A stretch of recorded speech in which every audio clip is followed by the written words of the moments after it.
बी पेक्षा किती जास्त कमवतो हे आपल्याला टक्केवारीत काढायचे आहे. तर ते आपण कसं सोडवणार, तर दोघांचा फरक घेणार ए आणि बी चा, म्हणजे ए 600 बी 500.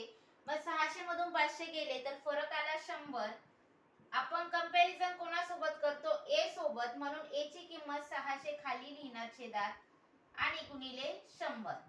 टक्केवारी काढायची ना, तर 100 हा 0 कट, 2 हे 2 0 कट, 6 1 6, 6 1 6, 4 उरले 40 झाले, 6 6 36, पॉइंट घेतला 4 उरले, परत 40, 6 6 36, म्हणजे ए हा बी पेक्षा 16.66% हा जास्त कमवतो.